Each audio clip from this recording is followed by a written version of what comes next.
Hey now, we are getting over, and I am the Silver King, Adam Silverstein, here to lead you through these hard times. Data with episode 337 of your favorite professional wrestling podcast. That's right, Getting Over is back once again, and it is Thursday, so you know exactly what that means. We are here today to break down everything going on in the worlds of NXT and AEW, and what was already a loaded show for you with NXT Heatwave results and AEW building to All Out became even bigger as some major news shaking up NXT and some pretty big decisions regarding AEW's creative have made this an even more important show. As I noted, there is a ton still to get to today, but I would be remiss if I began any episode of the Getting Over Wrestling podcast without a reminder that this show is all about Defiance. So please head on over to Apple Podcasts and Spotify. Drop that 5-star rating on Apple. Also leave a written review. Let everyone know why you listen to the show and why you subscribe. Hopefully they will as well. Every time you leave a 5-star review, we will read it live for you here on this podcast, just as we did Tuesday in our WWE episode. Speaking of, make sure you go back and listen to that if you have not already. One other promotional item, please do not forget to follow us on Twitter at Getting Overcast. That is where we drop new episode releases, occasionally drop some breaking wrestling news, and of course, comment live during the major programs here in the United States of America. Again, follow us on Twitter at Getting Overcast. It will be very important to do so a couple weeks from now when we have 3 major shows all in one weekend. That is coming up Labor Day weekend. So follow us on Twitter at Getting Overcast. You can participate in polls, live shows, and of course, send in questions for us to answer via DM and tweet at any point during the week. As I said, this is a loaded show. We have a ton to get to. I'm not going to waste any time off the top with additional banter. Let's get right into it. This week, we are going to start with NXT because it had a special show. For once, NXT had a special show, and I was about to say AEW did not, but it did as well. But in particular, NXT had a special show this week. Also, some major news surrounding that brand. So we're going to talk about NXT Heatwave and all of that major news off the top. AEW will take the second half of today's show. As always, every segment is detailed in our episode descriptions with timestamps, so you can know where to jump around if you only want to listen to one or the other, but I always hope you listen to the entire show. So let's kick it off with NXT Heatwave from Tuesday, along with big NXT news that dropped on Thursday. Heatwave on Tuesday, I thought it had a brilliant opening with Paul Heyman voicing the preview package. Heatwave, it's originally an ECW creation, so I thought this was an extremely nice touch, and I'm sure that Paul personally appreciated it. As far as an overview of the show, I think I can call it one of the oddest NXT specials that I can remember. There was some legitimately great wrestling on the show. It was very entertaining. Almost every single match on the card delivered one way or another. But almost every match also finished with a booking decision that confounded me one way or the other. And some of it may potentially be explained by the NXT news that transpired that ended up coming out Thursday. So perhaps some of the notes that I took and some of the things I'm going to say will be a little bit dated back to Tuesday's show. Of course, I will then come on the backside of that and explain how that may change now. But still, when watching the show Tuesday and looking at some of the finishes to matches and some of the booking decisions in terms of who won or who lost particular matches, I just found myself disappointed. Like, really good match. I'm excited. Oh my God, I can't wait for the finish. And then I'm like, oh, I really wish they didn't do it that way. So we're going to break all of that down one by one. And hopefully when I do that, you will be able to better understand why I feel that way. Let's start with the main event, the big match of the evening, the NXT, their big match of the evening. Mine, of course, was the North American Championship. But the main event of Heatwave, NXT Championship on the line. Braun Breaker defending against JD McDonough. Braun broke some random box on his way to the ring. Can we just stop having this guy being forced to break something on his way into the ring for every big match. Like when he first broke that old black and gold NXT logo, it made sense. That was ending. 2.0 was happening. Okay, cool. I don't need this guy to like take a sledgehammer to something before every single match. It's like I roll my eyes even more than when Cody Rhodes smashed Triple H's throne during that AEW pay-per-view. It's enough. I know his name is Breaker. You don't have to set up a box that says something on it just so he can break it. It's ridiculous. Braun hit a standing moonsault. JD did a neck breaker over the back of the top turnbuckle, which I thought was a really inventive spot. He struggled to get a crossface locked in. Braun hit a Frankensteiner for a 2.8. McDonough came back with a top rope Spanish fly and a brainbuster for a 2.9 false finish. JD missed a moonsault and Braun capitalized with an immediate spear, but JD rolled outside to avoid the fall. Braun hit a second spear and didn't cover. He turned around to see JD standing and smiling with his mouth filled with blood. And JD just kind of like put his arms out, allowing himself to get speared a third time before Braun hit the power slam to win in 14 minutes. This again is the first that we'll discuss on the show of a few finishes that just annoyed me from Heatwave. I know JD is this strange, sick character who likes pain and blood and all that. But why would you just expose yourself to take a spear and a finisher despite clearly being well enough to stand and continue to compete? It's just nonsensical to me. Braun beating JD, obviously that was the right decision. McDonough hasn't been established for the United States audience to really not alone win the title, but even really be in this match in the first place. And you got to give him credit because the crowd has been dead for JD and McDonough since he debuted, but he really got them going with his action in the ring. So that's really positive. So I'm going to go with 3.75 stars and B+ for this match, but JD did most of the heavy lifting, and there really wasn't too much from this to write home about. Did Braun look better coming out of this match than he did previously? No. Are you more excited about him as champion than you were coming into this match? No. And again, that's because this feud with McDonough, the prior feud with Joe Gacy, they've just been awful. Terrible storylines, bad storytelling, and match quality. You know, this one was really good, but the ones with Gacy weren't. So Braun Breaker was running really hot. I've said this on like 3 or 4 weeks in a row, coming out of the Ciampa feud, coming out of the Dolph Ziggler feud, and they've just cooled him off completely, and it's no one else's fault but creative. So after the bell for this match, Braun celebrating, and all of a sudden, out of nowhere, Tyler Bates' music hits, and he enters with the NXT UK Championship over his shoulder. He stood face-to-face with Breaker. They both held their titles in the air, the trite thing that two champions always do. And Vic Joseph asked, as NXT was going off the air, could worlds be colliding here on NXT? Now, on its own, this was fine. But here's the problem inherent with this segment. NXT UK is literally in the middle of a tournament to crown a new champion after Ilya Dragunov relinquished his title due to injury. We addressed this on the show a couple of weeks ago. I think the tournament is just entering its semifinals. There may even still be some first-round matches that they're doing. Now, the thing has been taped already, so Bate is indeed the NXT UK champion in reality, but that is nowhere close to happening in kayfabe in terms of what we are seeing from the NXT UK product on Peacock and WWE Network on a week-to-week basis. So WWE just blatantly spoiled the result of its own freaking tournament. So obviously my thought was, what the hell are we doing here, people?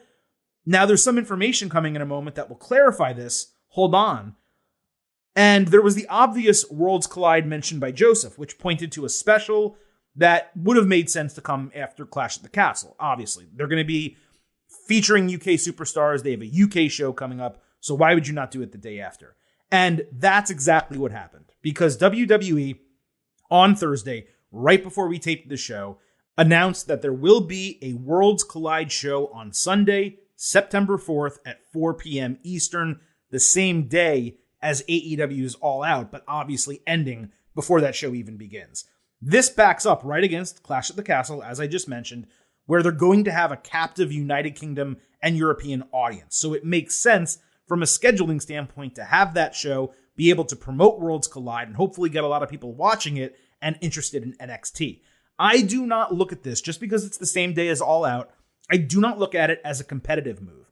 I look at it as a strategic one, which I think is what it is. The question is what Worlds Collide is going to look like. Is it going to be champion versus champion matches? Or will it be filled with title versus title matches, with the single men's, women's, and the tag team championship emerging individually with one champion, as opposed to split an NXT and an NXT UK champion across all those divisions? Will the Heritage Cup be defended? Will that be utilized within the Worlds Collide situation? These are all important questions, considering there was even a bigger announcement on Thursday that a new brand, NXT Europe, will begin in 2023. Now, I did speak with a number of sources that give us good NXT information. I think you guys know we're pretty up to date on what is really happening behind the scenes there. And they said that we will officially see the last vestiges of NXT UK at Worlds Collide. There will not be any new NXT UK tapings after that. And what is unknown, the one thing that they could not clarify for me, is what WWE is going to do about the UK title tournament. Will they throw those matches together on a special that airs either before Tuesday's show or at least before Worlds Collide? Are they going to stop airing NXT UK shows? Do they have enough content already taped to play out the rest of the title tournament? All of that remains to be seen. Basically, what this announcement means is this. On September 4th, NXT UK will be over as a brand.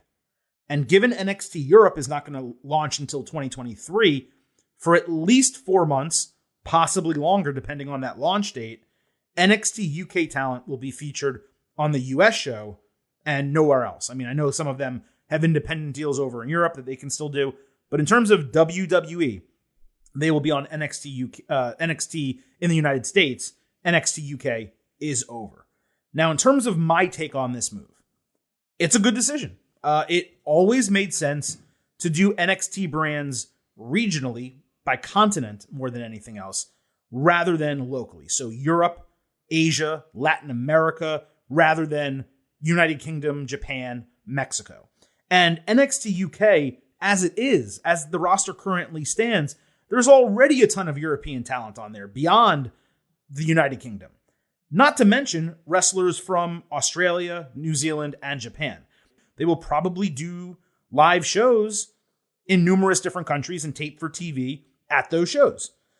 My only minor concern about the entire thing would be if WWE makes changes to what are the best looking set of championship titles in all of professional wrestling. The men's and women's NXT UK championship belts are gorgeous. They are literally my favorite looking titles in the world right now. Now, as long as they keep that aesthetic, I'll be happy. I presume the titles are going to be NXT Europe branded, but don't forget, when NXT UK, before it began, that championship that was held by Tyler Bate and then Pete Dunne, Walter, etc., was the WWE UK Championship. And on my old show, I used to complain about that because it was always part of NXT, yet it was branded WWE.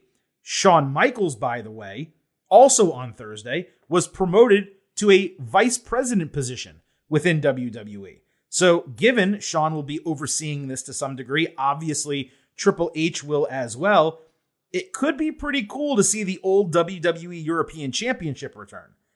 But given the prestige associated with the men's and women's titles right now, we talk about how both those titles, the UK titles, have really long reigns and great lineages without them changing hands a lot.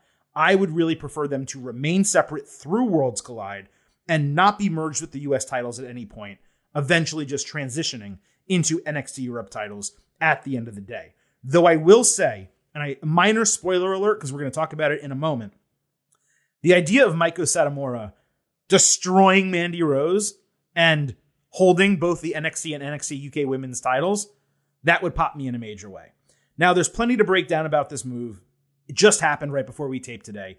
We will address it further in the coming weeks, but I did want to make sure that we talked about it to some degree before we continued on with the rest of the show, given there were a lot of NXT UK influences during Heatwave on Tuesday.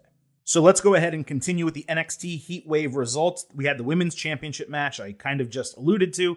Mandy Rose defending against Zoe Stark. Rose worked Stark's knee at the bell, slamming it into the announce table. Toxic Attraction got ejected after a commercial break, with Nikita Lyons, who's going to be Zoe's tag team partner on SmackDown for the women's tournament, pulling them off the ring apron, fighting them to the backstage area.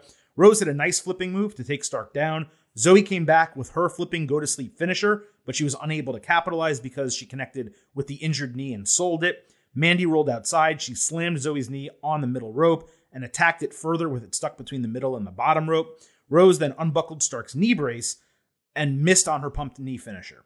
Stark got a couple near falls and then ate a pump knee for a false finish at 2.8 as she became the first one to kick out of Mandy Rose's finisher in NXT. At least that's what commentary said. Mandy then fully unstrapped the knee brace from Stark, put it on her own leg, and hit another pump knee with the brace for the win in 11 minutes. So this was a fine enough match on its own, right? It was, for me, one of the astounding finishes on the night.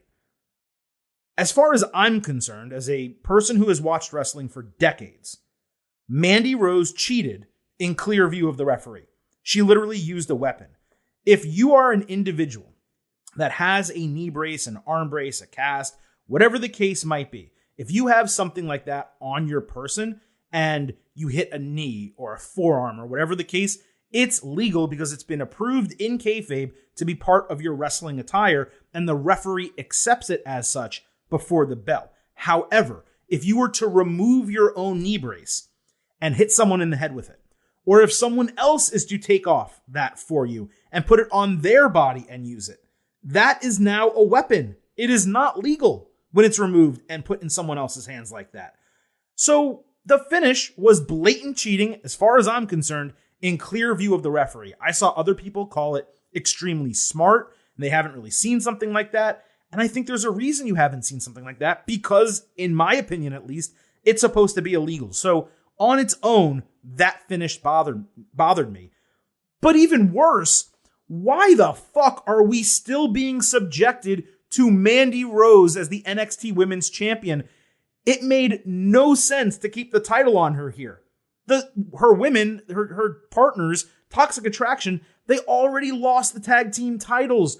So why is Mandy Rose still the champion when Zoe Stark came back? She was getting a great reaction from the crowd, the NXT crowd. She's over. She's a legitimate great wrestler, someone who could take the title off Mandy, and it's believable, unlike a Cora Jade or a Roxanne Perez, who Roxanne, don't get me wrong, way better wrestler than Mandy Rose, but new to the brand. She just got there, so why would you put the title on her? Zoe Stark had the momentum. It was a perfect opportunity to change the title. So I just was bothered by both the finish and the booking decision here. But I will say, from a wrestling standpoint, this was a pretty decent match. And Mandy Rose, it was probably one of her top, 3 matches ever in WWE or NXT, maybe even better than that. So credit to her, credit to Zoe Stark for bringing Mandy through a positive match. But the ending pissed me off so much, I don't even know how to grade it. Like, is it a 3-point-something star match that I downgrade to a B-? For me, I had it around a 3-star B- match. I downgraded it because of the finish. That gives me 2.75 stars and a C+. I was just really dumbfounded at the creative and the booking decisions here. And again, I fully understand if someone disagrees with my take on it, but that is how I see it as someone who has watched wrestling for decades. That was an illegal move the referee did not call out. If he had and ruled it a disqualification with Mandy retaining the title, I would have been way more accepting of it, even with it not being a clean finish. In this case, I just didn't like the way they did it. Let's get to what my main event of the show was, which was a North American Championship, Carmelo Hayes against Giovanni Vinci. This opened the show. Vinci chopped the shit out of Hayes, popping the crowd huge. Mello hit the springboard backwards leg drop, which they're calling the fadeaway for a near fall. There was a bit of sloppiness here.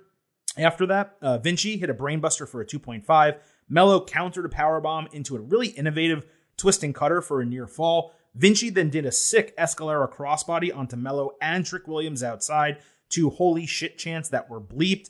They got to make these shows TV 14. Bleeping Holy Shit Chance is like the worst production. I don't care about camera cuts and some of this other stuff. If you can't say shit on TV at 9 o'clock at night, give me a break. He followed with a double jump springboard moonsault, but Trick put Melo's leg on the rope for a break. Vinci turned Melo inside out with a lariat. He went for a powerbomb. Trick jumped into the ring, so Vinci powerbombed Melo into Trick, then hit a last ride powerbomb on Trick. He went for another one on Melo, but Melo was able to hang on, flipping Vinci over for the 1-2-3 in 12 minutes.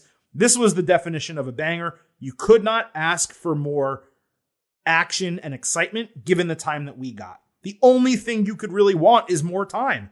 And I do wish it got another 5 minutes because that would have taken it beyond the grade that I'm going to give it. How about NXT takes a break for some of the taped promos for just 1 week and let these guys cook a little bit. Give them a little bit more fire in the kitchen. Give them 17 minutes. This would have been maybe the NXT match of the year if it got a little bit more time. But still, extremely good. Vinci truly showed what he's capable of doing in the ring. Pretty much for the first time since the gimmick change. He's always been talented and always showed out, especially with Imperium. But since the gimmick change, Melo really allowed him to show his entire breadth of offense and what he's capable of accomplishing in the ring. It got to the point where I actually kind of wanted the title to change because that's how good Vinci was, even though, yes, Solo Sikoa is the right person to take it off Melo, and now he's out, 4 to 6 weeks or however long they said, so we're going to have to wait for that. But this match was awesome. I went 4.25 stars and an A. Again, with more time, I would have gone higher. Let's move to Santos Escobar against Tony D'Angelo in a street fight. The stipulation here was Legado del Fantasma would be freed from D'Angelo if Escobar won, while Escobar would be forced to leave NXT on his own without Legado if he lost. Escobar got an extended entrance with Legado, and it felt with that entrance, this is the sayonara. This is the final entrance, similar to the ones we used to get on takeovers. Escobar threw a chair at D'Angelo before the bell and did a hurricanrana into a chair for an early near fall. Stacks took out Legado at ringside. D'Angelo did a vertical suplex onto a stack of chairs outside. Electro Lopez smacked Tony before Escobar hit a tope suicida through the corner. Stacks was looking for a hitting crowbar, but Cruz del Toro blindsided him with it. Wilde tried to throw Escobar brass knuckles, but they fell on the canvas. Lopez took the crowbar and shoved Escobar aside as she took a charge from D'Angelo for him. Now, when this happened, I said, wow, they have given Escobar a huge advantage here. All he needs to do is attack D'Angelo and win the match. Instead, D'Angelo low-blowed Escobar with a knee, grabbed the crowbar, but ate a huge kick to the face. They started fighting in the center of the ring, and there was really great camera work because they're fighting in the middle of the ring, and on one side of the ring apron is a crowbar, and on the other side are brass knucks. And you could see it the entire time, even before they noticed. All of a sudden, they did notice while they were still grabbing each other. They each simultaneously made a decision to separate and grab them. And then D'Angelo was able to swing first, hitting Escobar in the head with the crowbar and pinning him for the win in 13 or 14 minutes. I lost exact count there.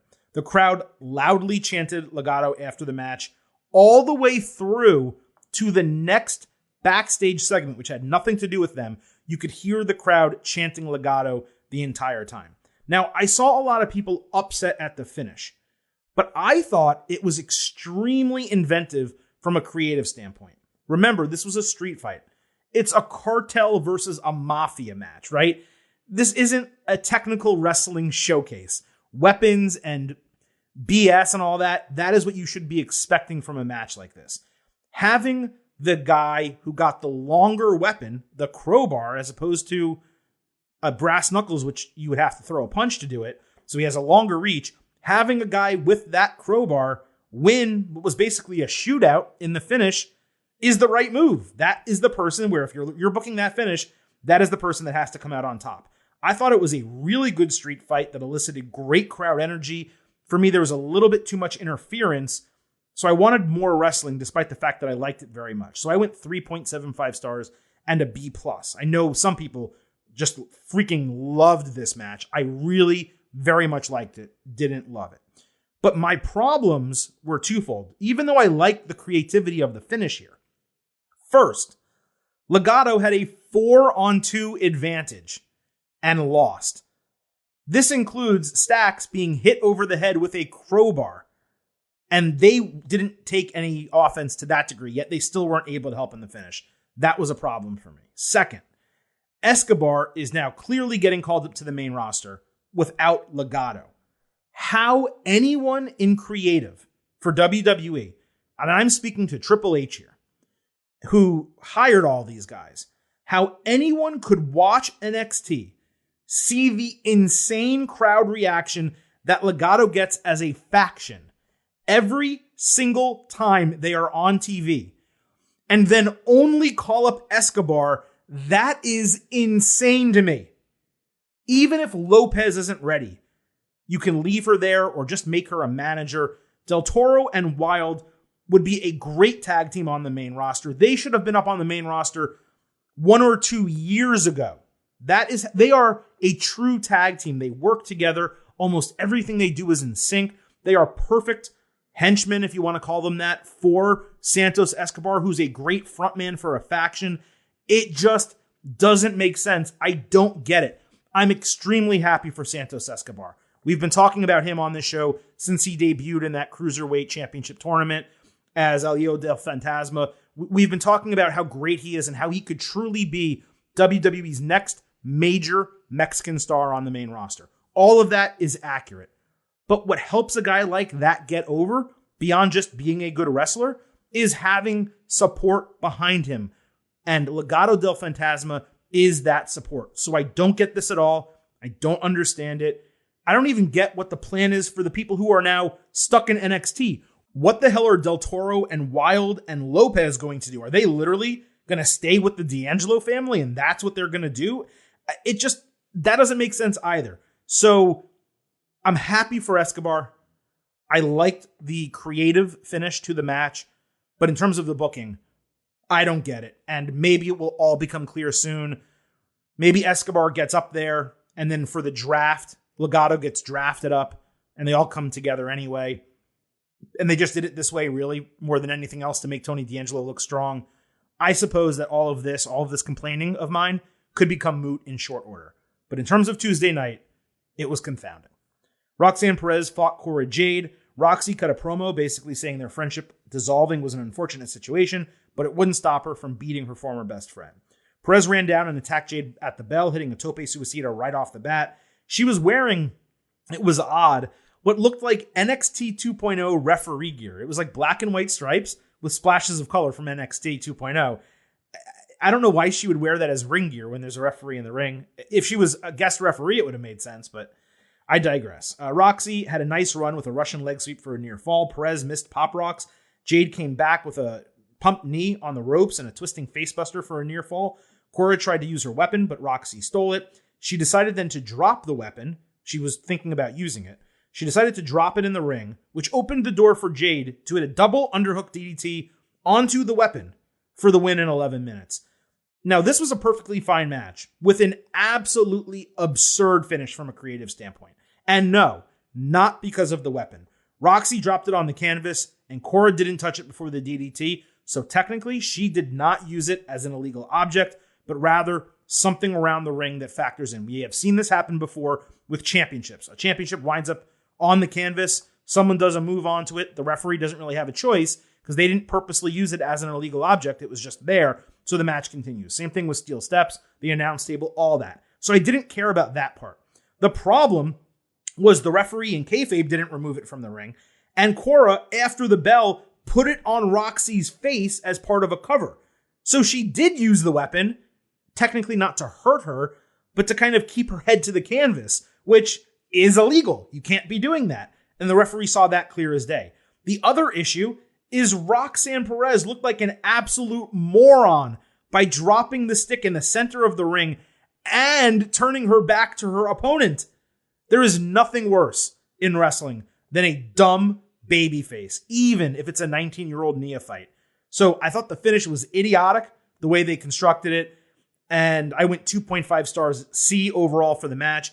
I did like the work. I think they could do much better without that type of finish and given a little bit more time and a little bit more seasoning. Cora Jade, one of her best matches probably in NXT, still not at Roxanne Perez's level. Both of them have bright futures.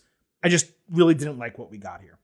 Julius Creed backstage apparently cut a promo over the weekend while he was in the Diamond Mine tape video room, saying he studied footage from a couple weeks ago and would address it live on Heatwave. So Diamond Mine wound up in the ring without Ivy Nile. She was not there. Julius put over all the success they've had, but said Roderick Strong is trying to destroy the faction from within. Strong said the Creeds are one of the best teams in all of WWE, and he believes they could even compete with the Usos, but he denied that he did anything wrong. Julius said Roddy would stab them in the back. Brutus sided with his brother, and then Julius showed film of Strong accidentally hitting him with the pump knee during that match a couple weeks ago, which to me was an accident. It was pretty clear. However, Julius pointed out how Tony D'Angelo was in the corner signaling Strong by tapping on the canvas. Strong got cornered in the ring. He said he had no idea what they were talking about, and it looked like Diamond Mine was about to kind of eject him from the faction. However, out of nowhere, Gallus from NXT UK attacked the three young guys. And then Strong's in the corner looking at them, and you're thinking, oh, wow, Strong is a turncoat. He's going to become their manager. Instead, Gallus also attacked Strong, and all four guys were laid out in the middle of the ring. Some fans were confused, a couple chanted, and the Gallus theme, which, by the way, is a banger, played with the green light, kind of assuming the entire ring. Now, this has been a slow burn story. It got pretty convoluted with the Gallus attack, especially because they also took out Strong. Now, maybe they're going to do a 6-man and Strong turns on Diamond Mine in that match and sides with Gallus. The Gallus guys are good, but it's also a move that fits way better in Black and Gold NXT and NXT UK and not really 2.0. So the whole thing kind of came across without resolution, but it still does have my curiosity. If you recall, last week on NXT and during our NXT wrap-up, we pointed this out, that Diamond Mine was writhing around on the canvas in a green light as part of Apollo Crews' foresight. You know, they zoomed into his eye. It showed that he saw that. He was able to project that for the future. And then it kind of zoomed out and you were kind of meant to forget about it, right?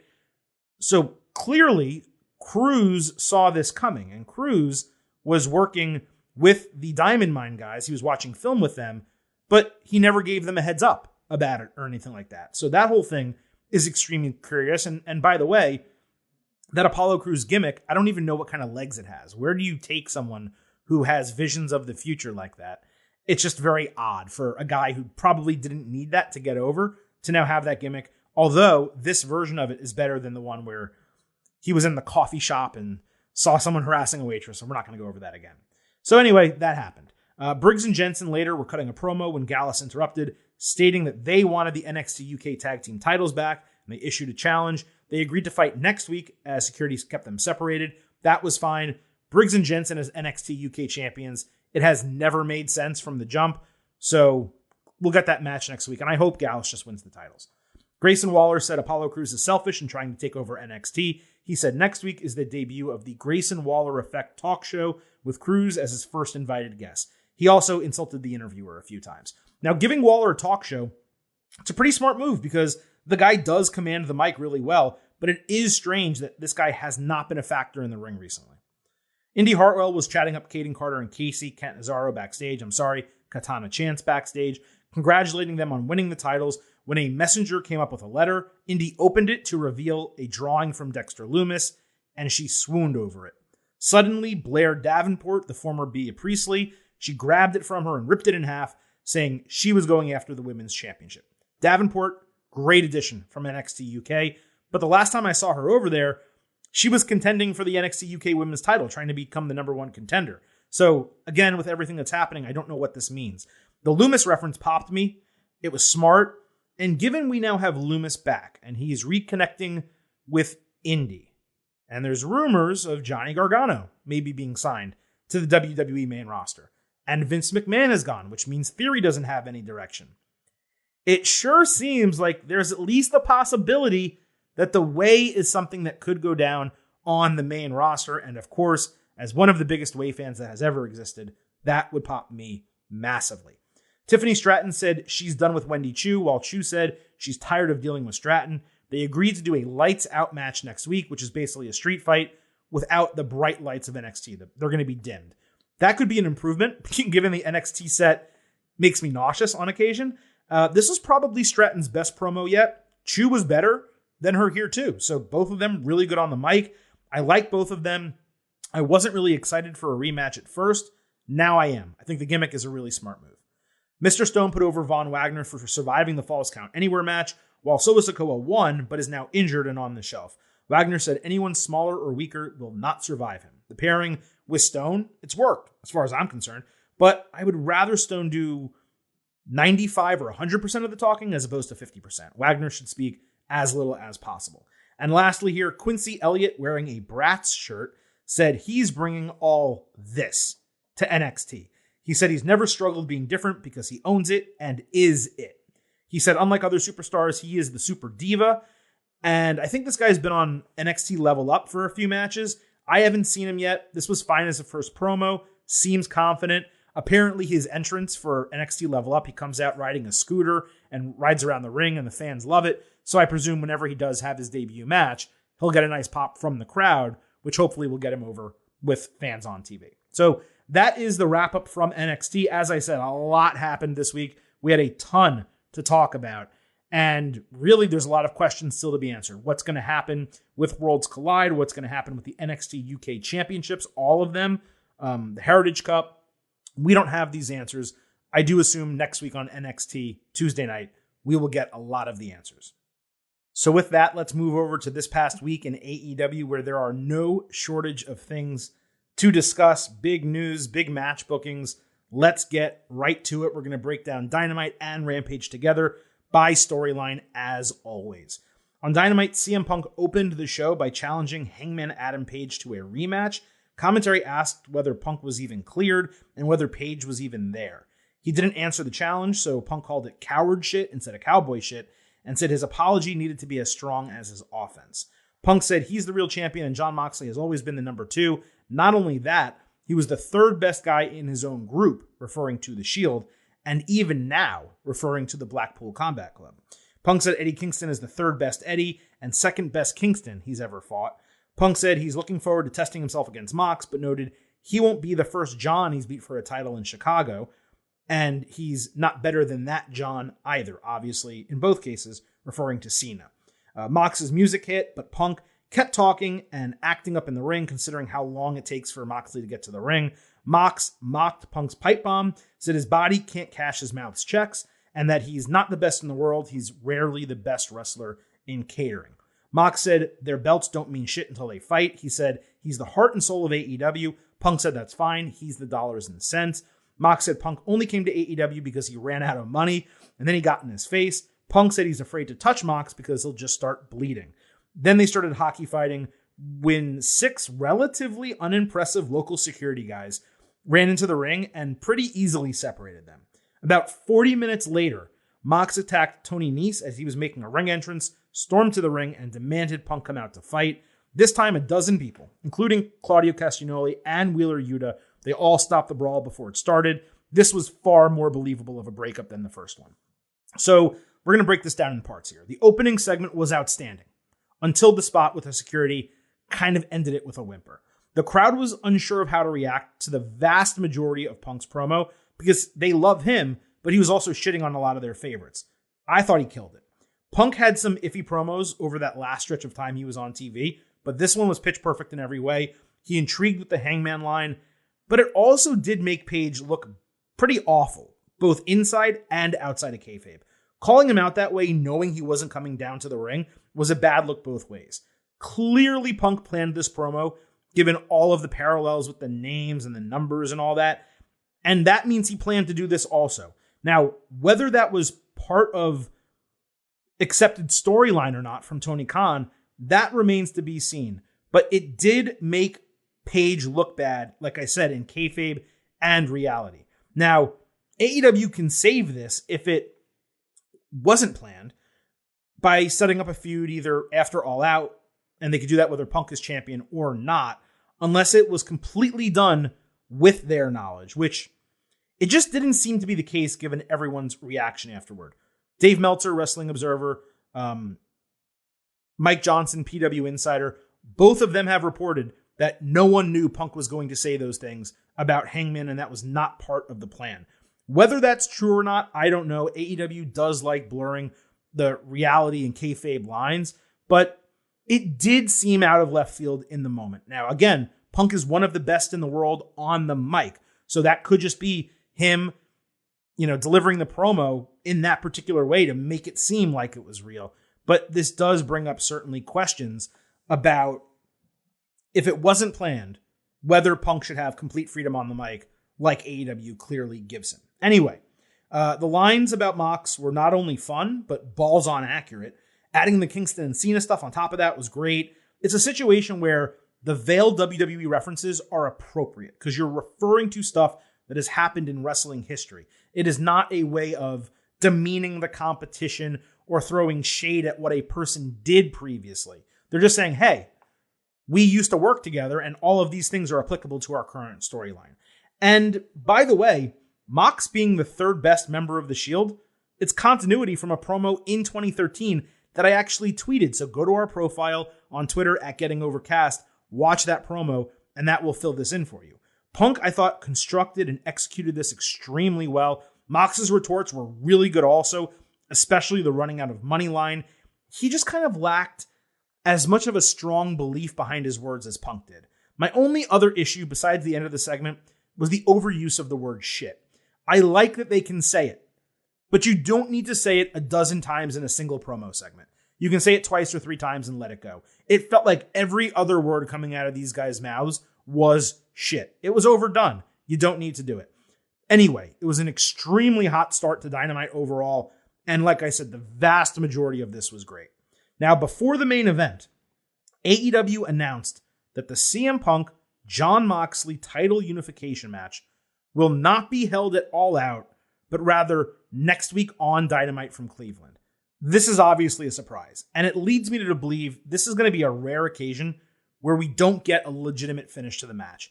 Their angst for each other on Dynamite, it could lead to them going beyond what AEW referees deem acceptable, and that could be a no contest or a double disqualification. Another option is a time limit draw. I think you only get 30 minutes on TV, but you get 60 on pay-per-views, so they could do a 30-minute draw and redo the match on pay-per-view. Chris pointed out to me, Chris Vanini, our co-host, he pointed out that given Punk's promo, Hangman could also get involved and create a triple threat situation. That's possible, but there's only going to be 2 weeks until All Out, and Hangman is cooler than cool right now. The dude is ice cold. He has not done a single meaningful thing since dropping the AEW championship. And even though he may be number one in the rankings, he doesn't really deserve to be. The guy is a pure white meat babyface, and he's basically been an occasional backstage character for months. This is one of AEW's awful booking tendencies, not keeping people relevant. Now, I am personally of the belief that Johnny Gargano is headed back to WWE. But given the location in Cleveland, there's at least the possibility of running this match clean, Gargano making a debut in his hometown afterward, and challenging, let's say, Punk for All Out, given All Out, again, is in Chicago. I doubt that's going to happen. The MJF option is also out there. MJF could interfere in this spot, making a really big return in a big city, and he could wind up with a title match. There's a number of different options, but in the end, I don't see why you would not put your biggest possible match with your top two needle movers on your pay-per-view. So in terms of a prediction, it's what I said at first, a no contest, a time limit draw, something like that to create a stipulation rematch for All Out. Something to make it feel notably epic. Maybe the AEW version of a lights out match or no holds barred or whatever the case might be.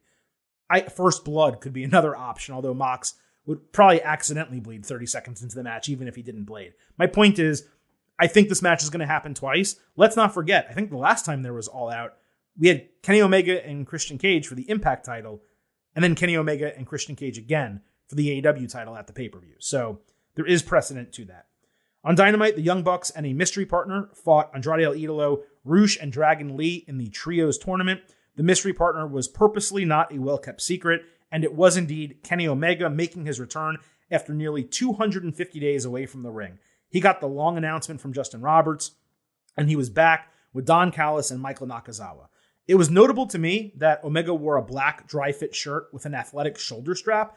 I presume the shirt was necessary to prevent chafing, but I did find it a little odd that he's coming back to the ring and wearing that shoulder strap like that. I guess it's not the worst thing in the world. Like, you see people who have torn ACLs, they wear knee braces for the remainder of their careers. Tegan Knox, Stone Cold Steve Austin, Zoe Stark, as of right now, are notable people who currently do this, or that we know obviously did it. So maybe Omega needs to wear this for the next year until it's 1,000% healthy, or maybe he's going to wear it forever. But it was odd to see a guy, especially given the way he performed in the match. We're going to talk about that in a moment.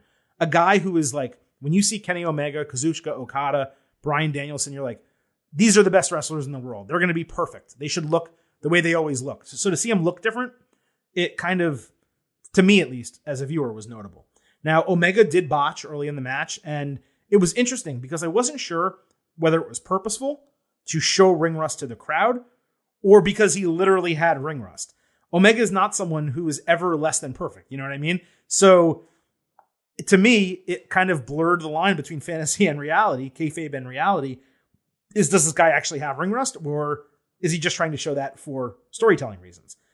Anyway, there was a good triple team work going both ways. Omega looked like himself, hitting 3 Snapdragon suplexes. Lee got powerbombed into the corner, eating 2 super kicks simultaneously. Omega twice tried his signature tope, only to be stopped. He also sold an injured left knee. Rush and Jose sat Omega atop a barricade so Lee could hit a ridiculous tope neckbreaker onto him over the barricade, and he seemingly kicked a fan in the head or shoulder on the landing, but it looked great. Andrade then literally had to drag him back in the ring. Andrade hit a start and stop moonsault for a near fall, plus a hammerlock DDT with a choreographed broken fall.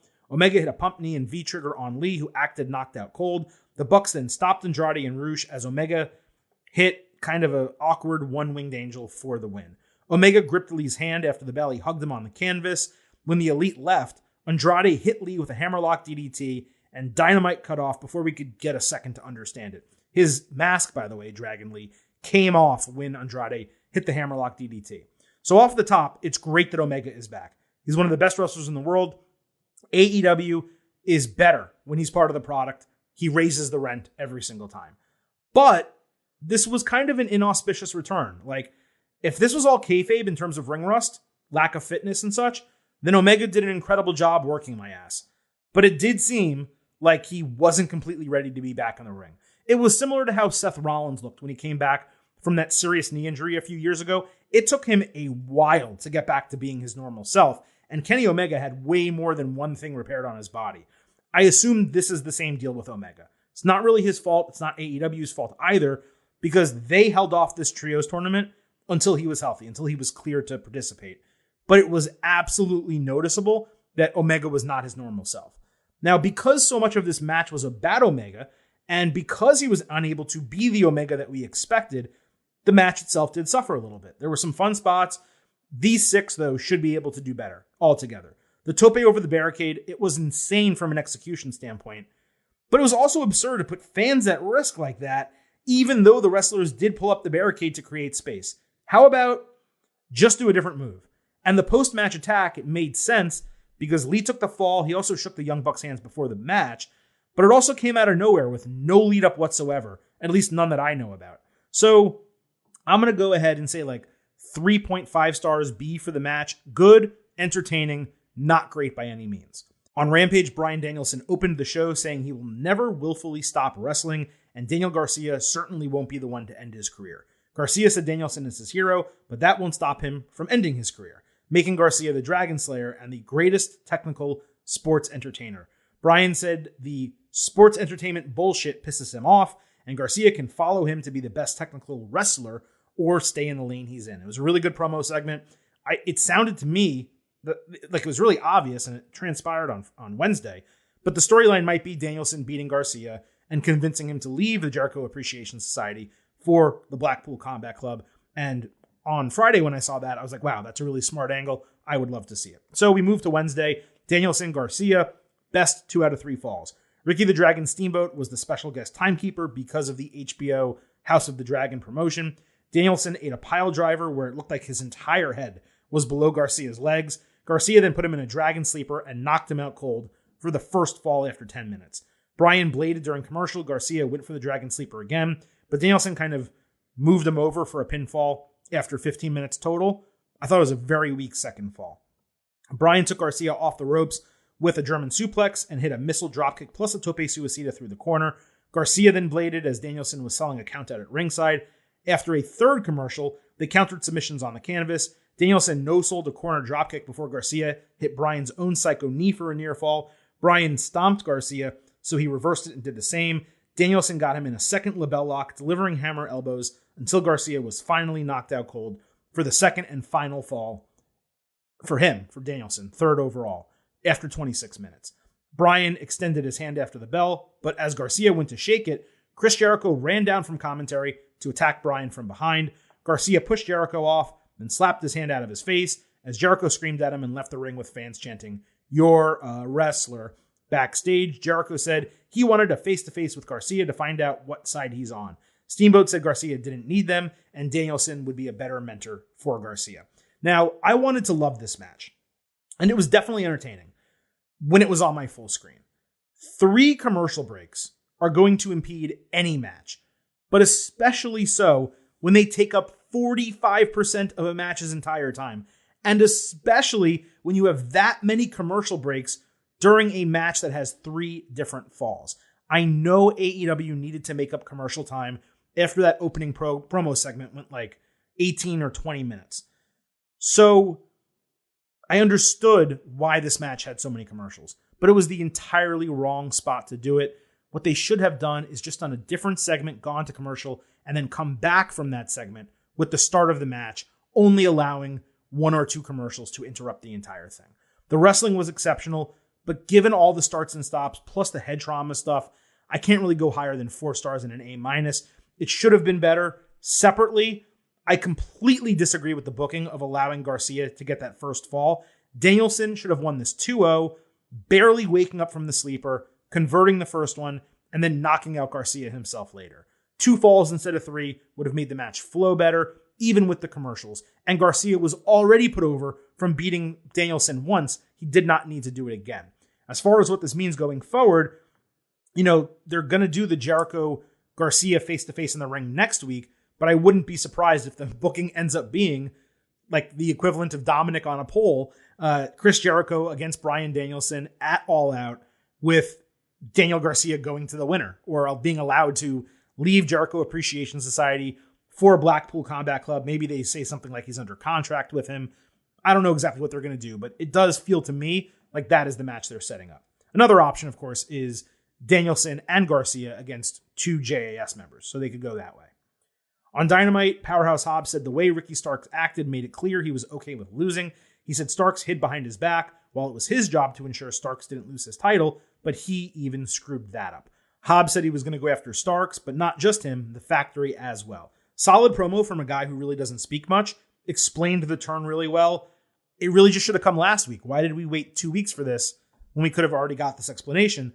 And the whole factory aspect of it, I still don't really understand that. On Rampage, Swerve and Our Glory addressed Andrade El Idolo, who wanted Private Party to challenge for the tag team titles. They said they'd give them a match since no ranked team will challenge them. They also shared a water bottle, which was very odd. Now, it's nice that they addressed the lack of real challengers, but that's entirely the fault of booking. It's pathetic that they actually had to point this out to make the booking make sense. And then Wednesday, backstage at Dynamite, Private Party bragged that they were now the number 5 tag team. Where the hell did that come from? Obviously convenient, as these rankings always are for AEW. Swerve told them respect their elders, and Keith Lee didn't like their breath, so he offered them gum. That's all we got. I just want Swerve and Our Glory to be prominent tag team champions, and right now, they feel like an afterthought. On Dynamite, Jungle Boy came out for a promo and talked about chasing Christian Cage, but not getting his hands on him. He said Christian should man up and face him at All Out, and then he cut himself off before calling him a pussy again. The crowd was bored senseless by this promo, and even gave him what chance that stopped Jungle Boy cold in his tracks. He reacted to them. Christian came out, he denied the challenge, entered the ring, and said he didn't want to fight, but rather fix their relationship and help him succeed. Fans chanted bullshit. Christian said they're family, he loves him, and he considers him like a son. Jungle Boy faked a hug and attacked him. Christian kicked him in the balls outside and threw him into the barricade, but Jungle Boy reversed him into the steel steps, stomped Christian's arm on the steps, and banged his head backwards onto the steps. As I've said for months now, this feud has completely lost me. Jungle Boy's promo was awful. But I will say the attack was well done, and it did get a little bit of my interest back. Again, the match is going to be good. The build sucks. On Rampage, we had a AAA Mixed Tag Team Championship match. Sammy Guevara and Ty Mello, the former Ty Conti, against Dante Martin and Sky Blue. You may be asking yourselves, where did these titles come from? Why is this match on AEW TV? Why are Martin and Blue challenging for the titles? Don't worry. I was asking myself those same questions. Ty hit a DDT on Martin. Sky hit a Hurricanrana on Sammy. Then Mello hit the Ty KO for the win. It had its moments. I didn't even know these guys had a championship. That's just the truth. On Dynamite, Sanjay Dutt cut some type of manic promo. I barely understood what the guy was saying. Apparently, he challenged Wardlow and FTR to a trios match against him, Jay Lethal, and Satnam Singh at All Out. If I heard that right, seriously, what the fuck is this booking? You have the hottest tag team in the world right now, not defending any of their titles. By the way, they have the ROH titles that's within the AEW universe they can defend. They're not defending any of their titles. They're not challenging for the AEW tag team titles as the number one ranked contenders, by the way, with a huge pay-per-view coming up. And they're not even fighting a quality opponent at a big show. Then you have Wardlow, the single hottest babyface in the company, coming out of the last pay-per-view. He doesn't have a new opponent.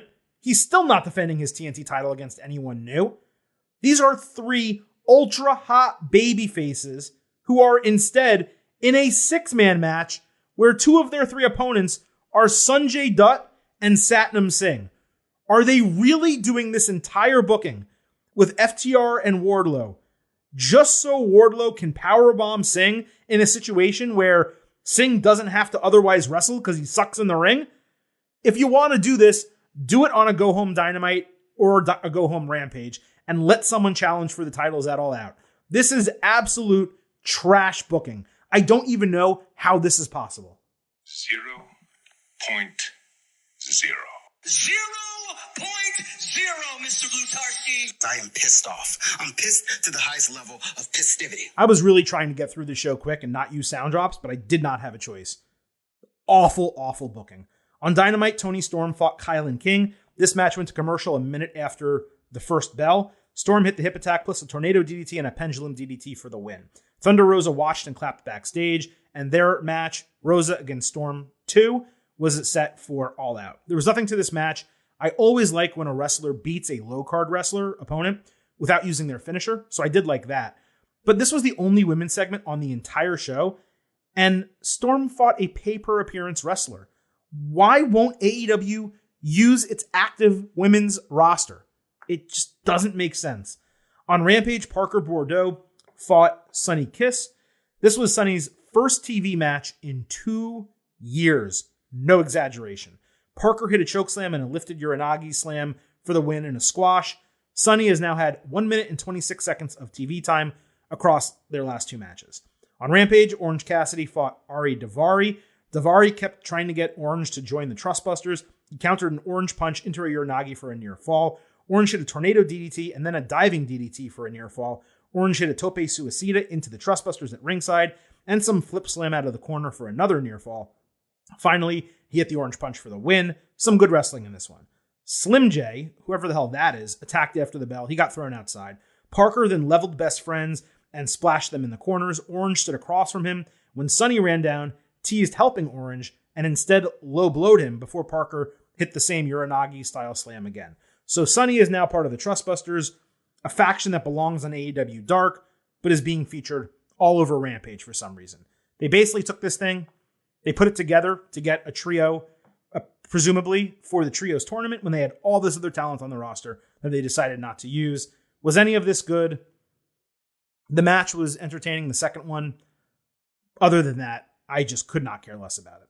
On Rampage, Tony Schiavone put over Hook for his, quote, incredible AEW debut as part of an interview. Hook said one word, yup, agreeing that the FTW title is always an open challenge. And he agreed to that before Zach Clayton entered, saying he would take the title off him and bring it back to New Jersey. Clayton, by the way, is the husband of JWoww from the Jersey Shore. Dated references for you there. AEW is clearly doing this for publicity reasons, and that wouldn't necessarily be a bad thing. If this was anyone with name recognition, anyone notable, He's a D-level name. He's the husband of a C-level, celebrity.